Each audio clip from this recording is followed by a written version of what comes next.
Robert, tell us sort of maybe how you came to do the show again, and how it sort of felt what the feelings were. Were you entirely happy? Did you have any concerns? What was it like when it started to come together? I think I probably did have concerns, actually. Because it had been so long since we did the last series of when we were doing it for the BBC, and by that time we'd been writing a lot of sketches, and in fact we've been writing sketches since we were students, which at that point was 15 or so years, and we weren't writing together anymore. David was writing with other people. I was producing quite a small amount on my own, and so I thought, ooh, what's this going to be like then? But we'd always, we loved sketch comedy, and we'd always sort of had that in mind. And so when it happened, it turned out we just spent 15 years politely waiting to be asked, and then we started writing together, and suddenly it all felt very natural and good, and and it was a really joyful writing experience. So we were doing lots of stuff together, and then Gareth found everybody else and created the writers' rooms, and it was great. And coming back to being on set together, I guess you were last in Back, but you hadn't done sketch comedy. David, you've done so much together over the years. Did you find shooting it that you could still surprise each other with performance? That's an interesting question. I'm not sure. I don't think we can surprise each other with performance now. No? I don't. Yeah. No. I think we've seen each other do everything, and so it's just a question of, oh, that one is it today? I thought you might have gone with, okay. So no. But what I think was Cities of Glass. I've not seen that before. No, there was a sketch in 1995 where there was a lot of going into that vocal register, but nevertheless brilliantly deployed. But I think what I felt most about it when going in to shoot it is that there's something really liberating about sketch comedy, because you don't have to care about any bit except the bit you're doing. And that if you can make that funny, that you have succeeded in that section of the task. Whereas with anything with a fucking story, you might do a really funny bit that there isn't room for because the program must remain comprehensible. and the overall, funny bits are not enough in any other kind of fiction. But in sketch comedy, it doesn't have to fit with anything else. It doesn't have to. The other bits don't have to be funny. It will still be funny. So if you have been funny on that morning in that bit of material, you can give yourself a big tick and move on with your life. Hear, hear. And don't I know it from making Sweary Media Family for many years. Lara, what can you tell us a bit? You all participated in the writers' room. What was it like? It was awesome. It was really, really nice to do. It was my very first writer's room. I had never done anything like that. So obviously terrifying, of course. But you guys were all really nice, and Gareth was really nice at saying, like, the first idea was always kind of bad and, like, on purpose.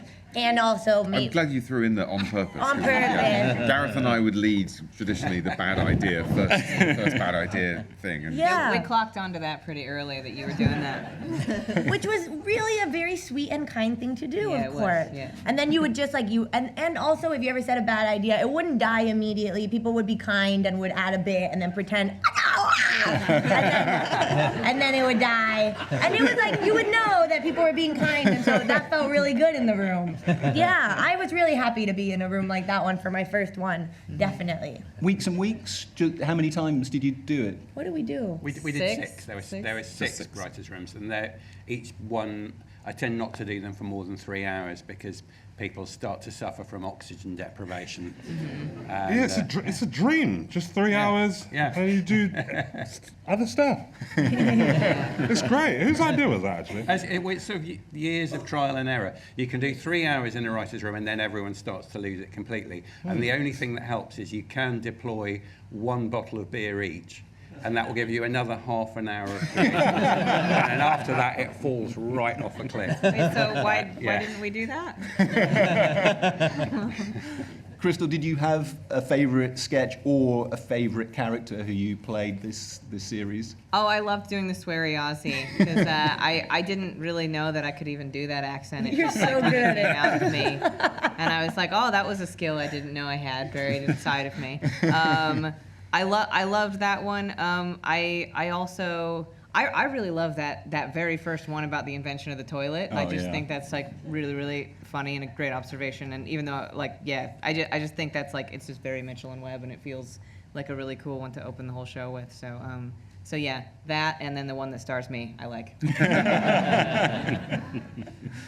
And Kyle, you've done a lot of comedy. People will know your work. What was it? What was this sketch comedy like to shoot compared to other stuff you've been involved with?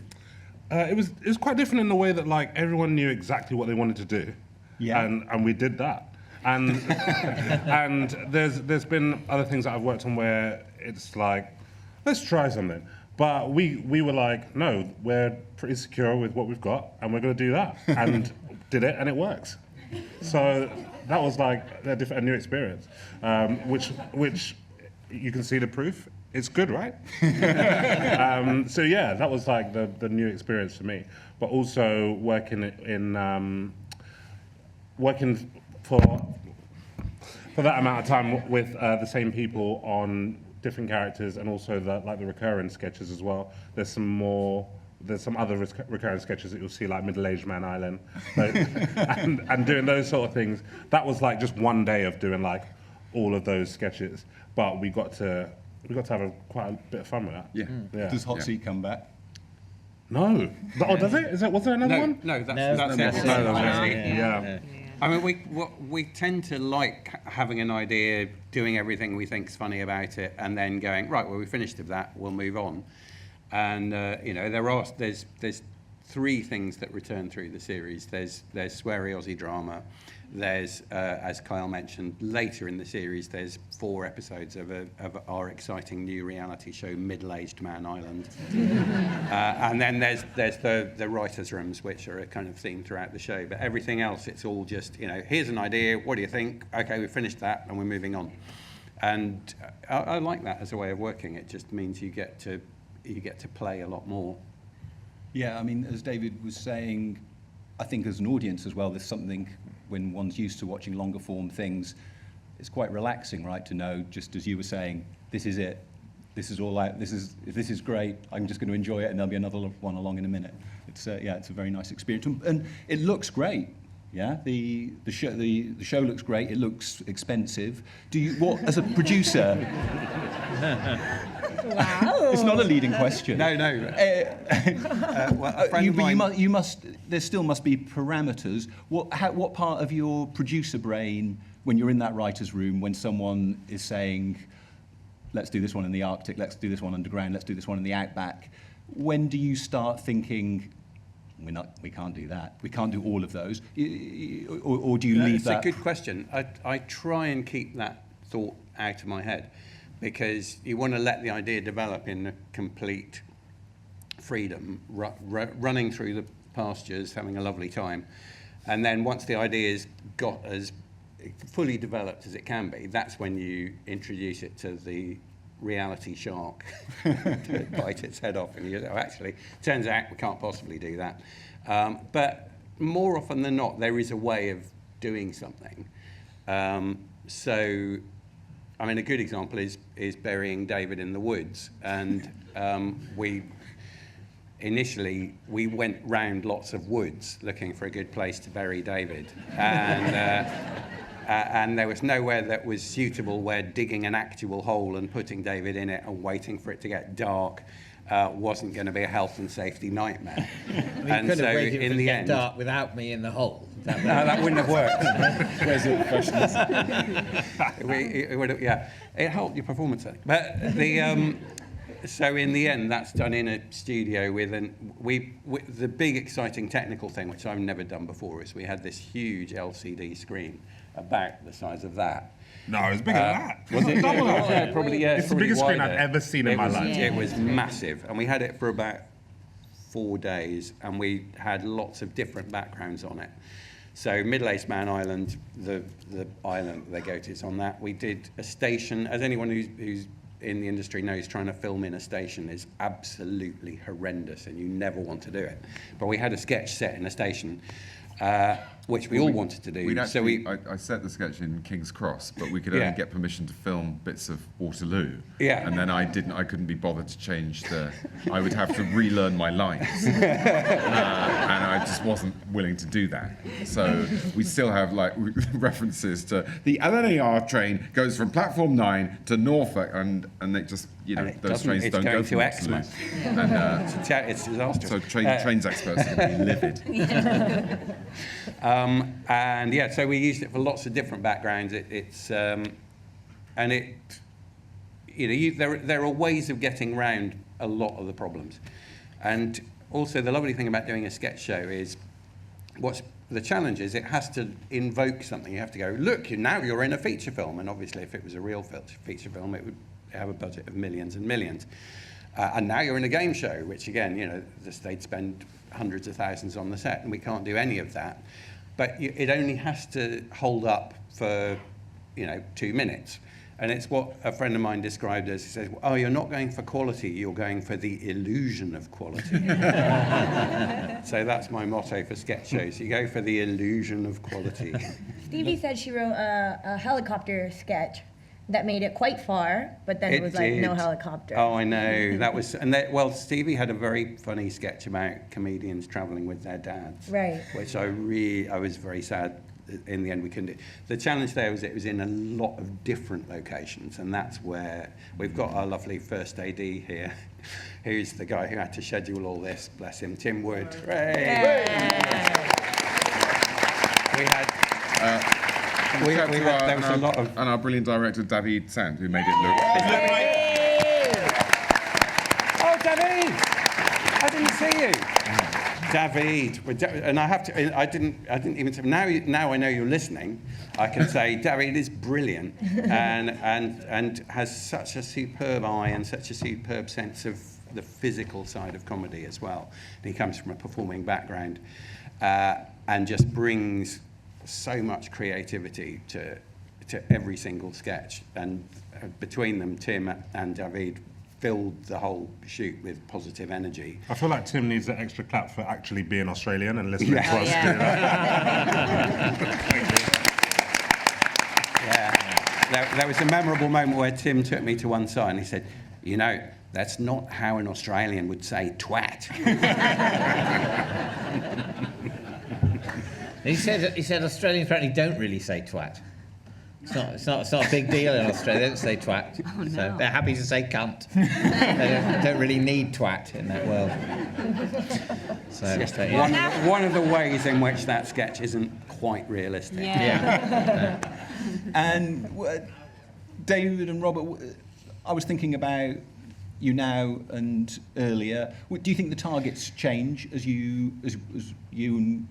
one gets older? Do you have different level of happiness with savagery? Do your targets alter? I was wondering, do you get tougher on the world and yourselves, or do you get? I think there's certain things which feel less funny as you get older, maybe, and some that you're. What do you think? I was just reacting when you said savagery. One of the biggest laughs of the night was being mean to Gok Wan, which really warmed my cockles. I think we're probably a bit less savage, but I think you sort of get older and you kind of perhaps I think you give the world a break a bit more. You sort of realise more of your own failings, and you realise that there are two sides to every story, and that slightly gets in the way of some of the meaner lines, and also you're more fearful of death. Yeah, I think as we get closer to death, Yeah. David and I find it more interesting, but perhaps less funny. So I think, but I think our overall approach, and we've been asked this a few times, and it feels like a disappointing answer. And nevertheless, I'm volunteering it. So, Wonderful commitment like that. our approach hasn't really changed. I think we've still, when we're writing, we sit down and we think of something that is a bit annoying or doesn't quite make sense. And it's not in order of how serious they are or important they are. It's just in order of how completely we think we can make a joke out of their wrongness. The sweet spot you're looking for is the thing that you've noticed that other people have noticed without quite noticing that they've noticed, and that's what you're really looking for. But that's only going to come out of just chatting about what's been annoying lately. Yeah. And that is absolutely what we've always done and still do. So we haven't in any way grown or moved on. Except we now write in the morning instead of the afternoon because we're too old to make it, to achieve anything after lunch. Yeah. I'm curious about the writer's room, Lara. Are there any ones where you can remember a sketch that came a long way from a kernel in the writer's room that turned into a much different sketch? I think the word cloud one was it was like born in the writer's room, and then it was like played, everyone kind of said stuff, and then the cunt thing came up, and that was so funny, so it would be 100% cunt, and then we were like, well, that will go, and then it was like it felt like a thing that happened, everybody said a bit of stuff, and then one of us goes off and we write it. So that was definitely happened in the writer's room. Also, it was really nice to watch them in the writer's room because they would improvise, kind of like start talking about something, and then all of a sudden there would be a whole sketch. It's like a Mitchell and Webb sketch. It just existed. It just They got do a made. lot of that material. Yeah, with their old stuff. We're like, we've seen that already. That's already on the TV. You missed a good bit. No, I've got to be quiet. I think what's very nice about the writer's room is that genuinely, when it's going well, and I think it did go well for this, is you can get a sketch out of something that it is just a half thought, and I think that's what it's really for. That sort of coming and say there's something about, whether it's word clouds or whatever, there's something about this. I'm sure there's something funny in it, and then as a group you sort of work out how that turns into something that can be dramatized. Yeah, or sometimes just like a little word or like a saying or something. There's one, am I allowed to talk about the ones that we didn't see? Sure. Yeah. Is it really bad? Unless it's the one that we didn't do for legal reasons. No. And then we did the thing about how we can't do it for legal reasons. No. And we couldn't even do that. we have got that. No, we did So do at that. the moment, No, that's in it. Yeah. That's in we've it. got that. We've got the sketch So about far, how we couldn't as do we that sketch. as we speak, that's Yeah. in the show. Yeah. Right. I'm going to move it along. Okay, yeah. Don't worry about that. If we can't talk about it. I don't know, actually. No, I don't mind. I don't know what anyone's talking about. Are you talking about sketches that are in the show later in the series? Yeah. Yeah, I think we can mention. Yeah, have at it. Yeah. Okay, well, there's one that the thing is like, I could do that with my cock, is the line. And that was something that somebody said, and we were like, that's really funny, I could do that with my cock. And then it became a whole thing, I could do that with my cock. Then it's like a double sketch that happened. And it was only because somebody said it, and then somebody else said, that's really funny, don't lose that. And then it was like, where can you put that? Yeah. And then it became So you've got that to look forward to. and I can't wait till you guys see that. But yeah, that's a moment that was somebody said a line. I can do that with my cock. Yeah. Okay, let's move it along. But also, there was so much gold in that room that we had to lose because, for time, of course. And I found a half thought on a post-it note recently, which just said, "Woman lives on roundabouts, so barristers, bailiffs can't get to her door." Yeah, that's a sketch. And I don't remember any of the other conversation about it. I just saw the post-it note and laughed, and then threw it in a bin. And Crystal, when you get some new material in, what makes you? Is it the premise that is exciting, or character? If you had to think about it. I think probably premise more for me. I just have, actually that's funny that you mentioned the roundabout one, because I think that came from something that I think I had this idea, because when you're a kid and you're driving along and you're in the back seat of a car, I always have these memories of looking at the little bits of grass that are between the motorway and the other motorway, and thinking like, oh, that would be cool to live there. And just like a childish thought of that, and like that stuck with me for so long. Or like, and then now that I live in the UK, there's so many roundabouts, I'm like, that would be cool to live in the roundabout. What if there were like witches that lived in there or something like that? And then, you know, and then that like became a whole different thing. And again, I think it was maybe too expensive to film or something, but it was but yeah, that's kind of what gets me going. And then like sometimes somebody like would say an idea, and then that would become like 2 or 3 different sketches, you know, because it was like too many ideas in one thing. And so that was really the cool thing about the writers' rooms for me, I think. I'm curious, Kyle, about like as a actor. It's a curious form, right? Sketch show. It's fun because you go in and do that hit, and that's all you've got to worry about. But you are still playing a character. Is it completely different from working on a sitcom? Do you think about that guy who's playing the harpsichord? Have you got a little story for him, or is it just like, I'm going to get all the laughs that Not hit? always, but in some sketches, like Hot Seat, for example. Like, I felt you're Willy Loman, so there's a whole backstory to him. Yeah, created a whole backstory with that, and there were loads of extra stuff that we filmed that couldn't make it for time, of course. But like Brian had a whole life. And it sort Brian of got lost leaving the studio for about an hour. It was very funny. Yeah, but there's sometimes you can do that, and then other times you're harpsichord player 1, and you say a line and press the keys. But you still like, I definitely felt like that was a fun character to play. But also, I got to play myself, which I've never done really. In the writers' room? Yeah. So I've been myself, of course, on TV, but I've never played myself as an actor. So that was like a new challenge. And also trying to work out if I'm doing it right. Like watching videos of me. You got him just right. Yeah, I think I did, yeah. Watched it back, I thought, he's bang on there.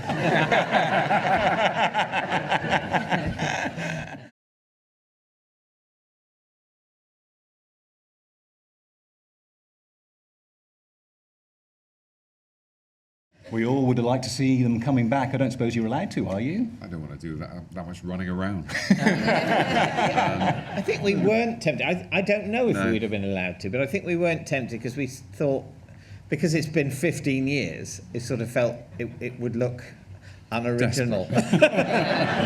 Yeah. The only actually, what's his name who does? Jason, who presents Hot Seat, is the only. Not hot. He doesn't present Hot Seat. If No, only he does. So he yeah, presents. he'd love to do Hot Seat. He presents Hot Seat's Little Stool, Put Your Feet Up. Yeah. I think he's the only character that we borrowed from the BBC series because we had him. He used to present "You are the hole in the ring. Goodbye," and that was we did a parody of The Weakest Link. So, but apart from that, it's all new, all nude all the time. Do you want to quickly? Ian trailed that there was. I think it's a great title. Is there a thing about it? Oh, I mean, the trouble with titles is that, particularly with a sketch show, is you can call it anything, and so the amount of chat about it is sort of infinite, and words cease to have any meaning. Which not helping. You're not helping is the sort of thing you say to someone who's tried to be funny in a stressful situation, which is sort of what we are. We're also sort of reserving our right to be stupid and it's good facetious and non-constructive, frivolous, and and just the world can solve its own fucking problems. While we point out the flaws in various TV formats and leave, the sort of geopolitical situation to go hang.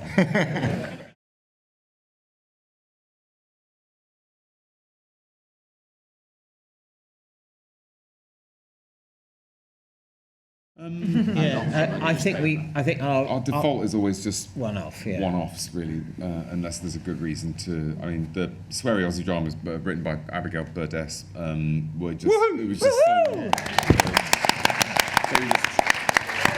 the kind of thing you just got. It's one of those things that gets funnier the more you see it. So by the sixth one, there is a sort of sense of hysteria. So sometimes some ideas are built like that.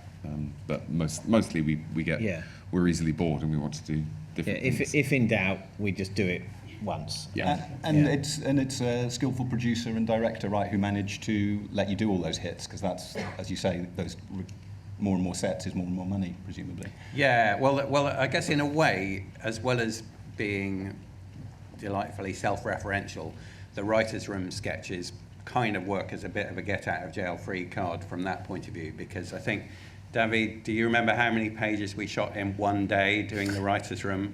21 pages. There you go.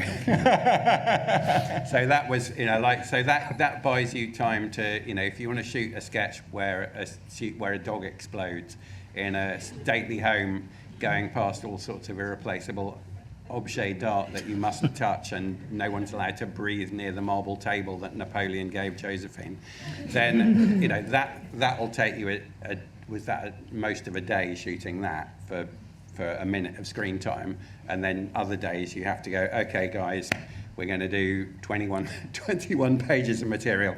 And the amazing thing really is that everyone was so hot on their lines in the writer's room, and we had 3 cameras, I think, and amazing work from sound, because of course, like, where are you going to put the booms in, because you've got cameras moving everywhere, and you have moments like that where everyone really brings their A game and blitzes through a huge amount of material, and then you have and that buys you the time to do the really lavish ones that look like you've spent some money.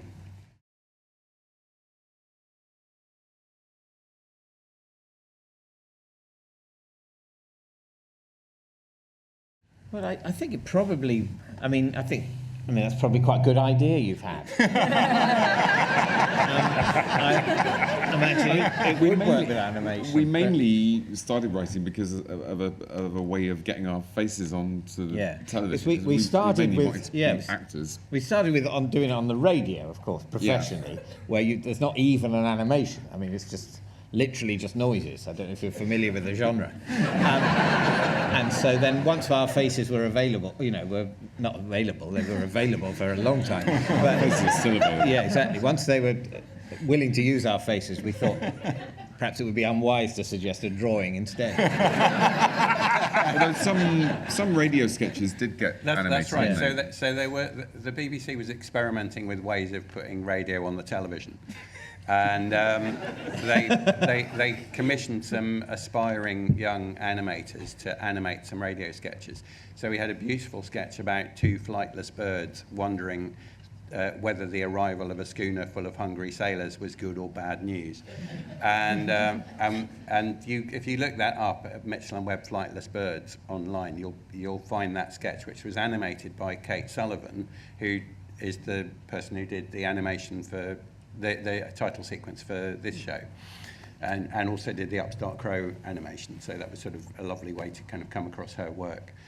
And I think the joy of radio is that you can have David and Rob playing 2 birds having a chat, but you can also do that in animation, and it's a bit tougher to do when that's a long time in makeup. No chatting birds on this series.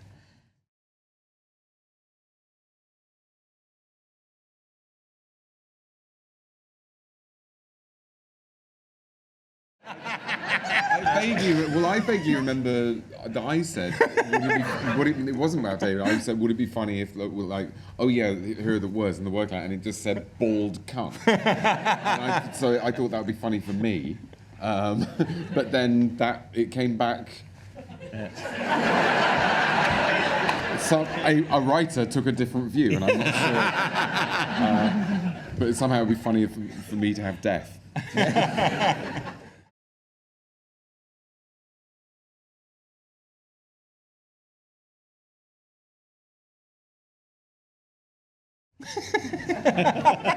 I didn't get to sit down, so none of us sound it.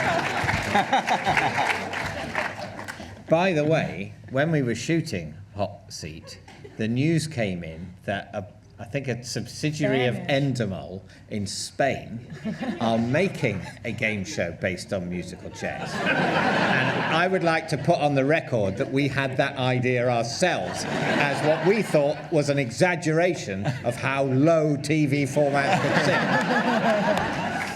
We have not ripped off Endemol Spain. I think that's all we've got time for. It's so pleasant to see them back on screen and this wonderful group. It's a great, great show, and it's a wonderful night to share with you all. Thank you very much, everybody. Thank you.